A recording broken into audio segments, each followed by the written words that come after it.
Shalom, everybody. This is Dave from Universal Truth and Mankind. I am your host, and this is Meditation 201. So quickly, please subscribe to Rumble as well as YouTube and like and share these videos. They're here to help everybody. And I expect no money from anyone, so and I have no organizational, for people to come to it is not a cult. So the last two videos, I spoke on self. I explained what self is to a certain amount of degree and some of its benefits. Now, again, self here is not me, myself, and I. This is not an egoistic situation. Rather, this is about the composite self.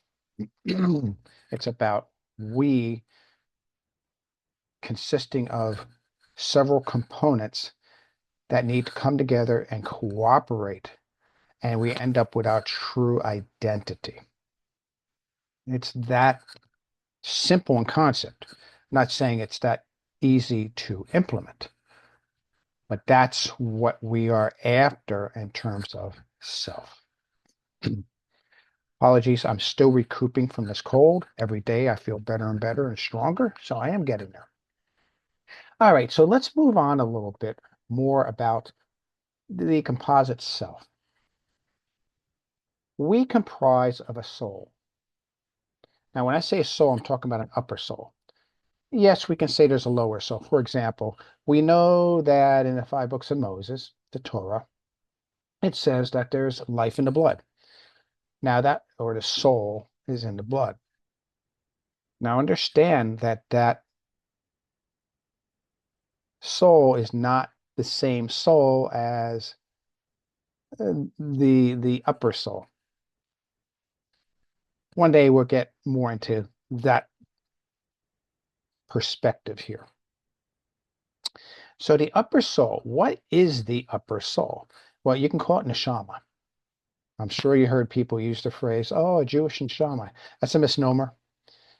Anyone can have the Neshamah. It has nothing to do with your lineage. It's available for all who seek, period. There is no holdback on this. Now, the Neshamah can also be associated with Elohim.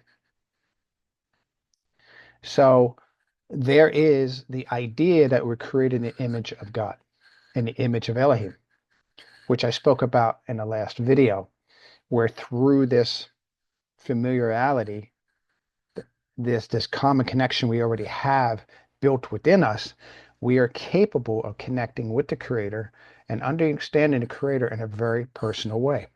And like I said, there's no need for a Jesus here. And I'm going to further back that up. What I mean by that, I'm not here to bash any religions. Please understand that. But I will not sit idly by and not point out the frailties of religion. Remember, religions are man-made. Always keep that in mind. It's man-made. That's why I say in the very beginning, it's important you give the Creator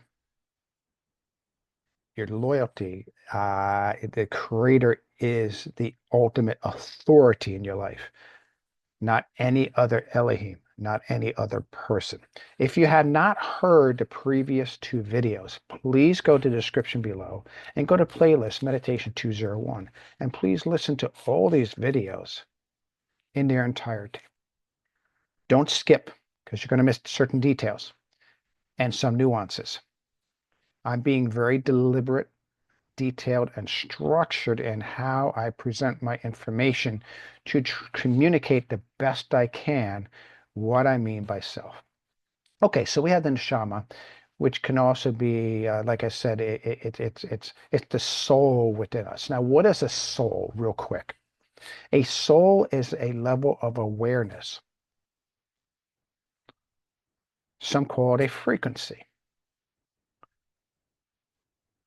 Some call it just simply soul. but it's a level of awareness. And the neshama gives us the awareness of the image we're created in.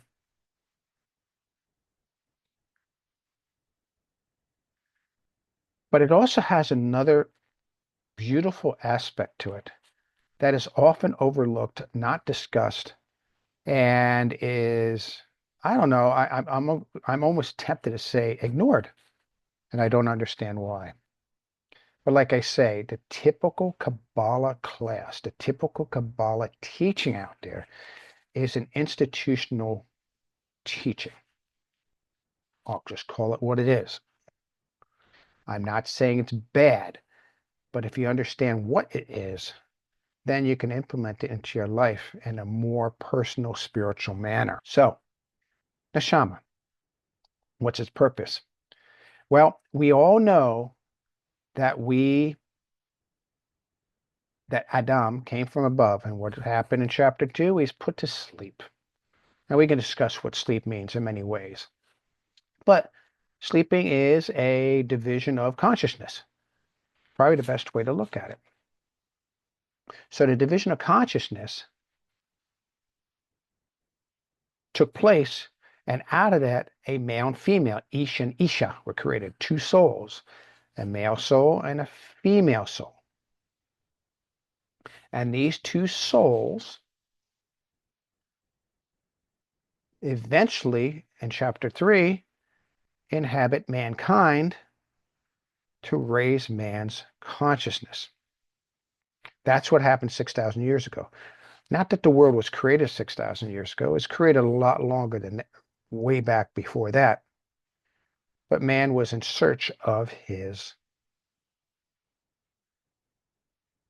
upper consciousness. So there is an original state preserved of who we were before the garden of, or I should say, before eating of the tree of knowledge of good and evil, which are misnomers. I do have in Kabbalah 301, video number 8, where I talk about the tree of knowledge, or the group of us talk about. Good place to start to learn some more. Again, that's in a playlist in the descriptions down below.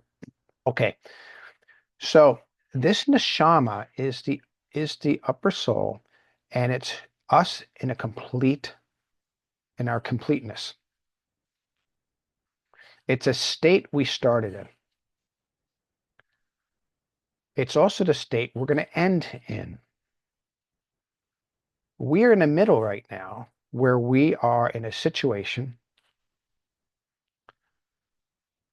where we're in a little bit of a chaotic state.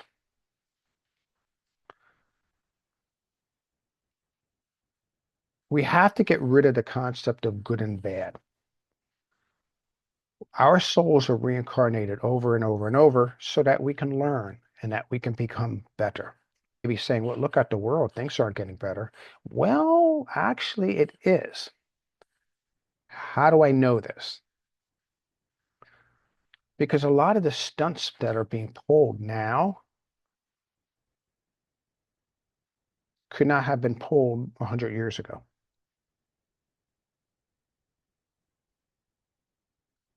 In other words, 100 years ago, we were not aware of a lot of things that were pulled, or a lot of the negativeness that existed back then, because our conscious level wasn't raised. But our consciousness level is raised now. That's why we want accountability for the budget. That's why we want to do audits. That's why we want people held accountable for their actions. That's why we fight tooth and nail for what we believe is right, because we see the contrast between what should be and what isn't. So to me, that is hope in humanity.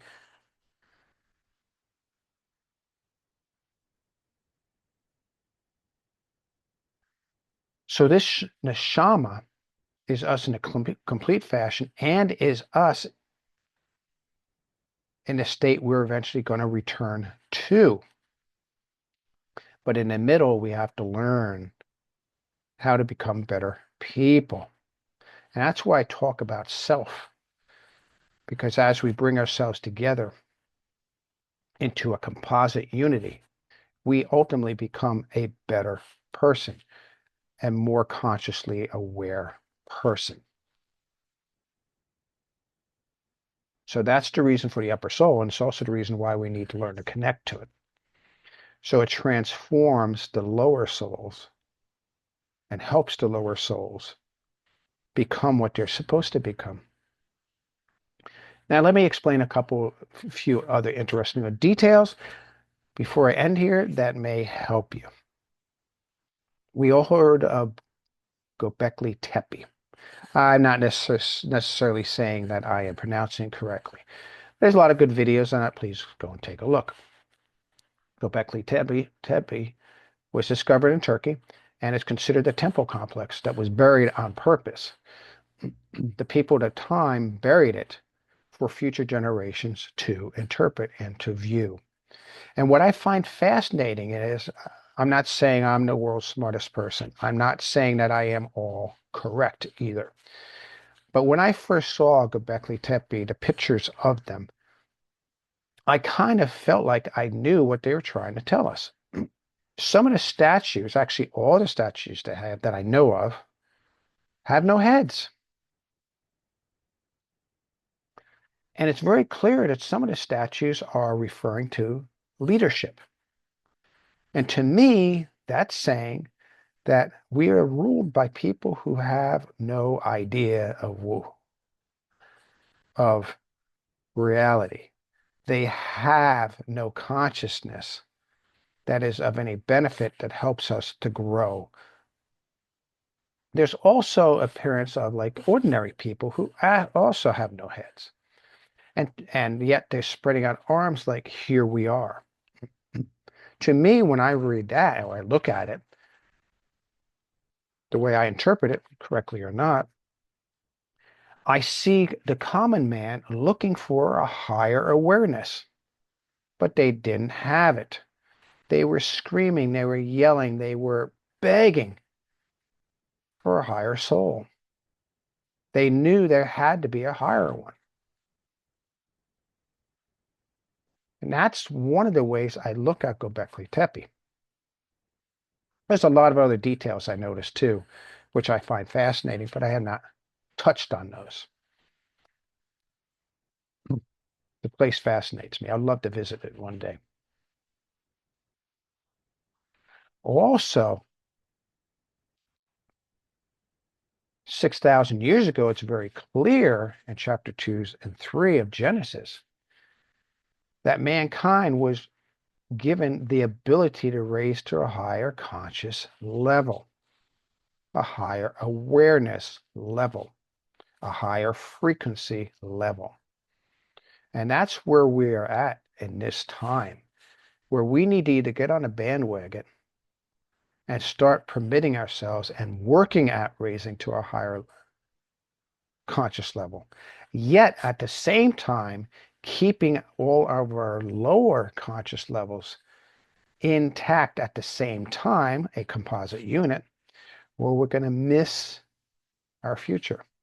We're going to miss, or we're going to delay our eventual perfection. I'm not talking about sin here. I'm talking about maturity.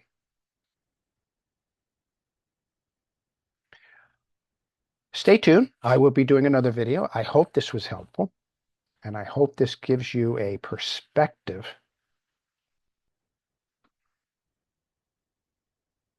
of spirituality in all the souls that will renew your efforts and your interest in becoming more wise, accepting the light of Kabbalah and the wisdom of the Zohar.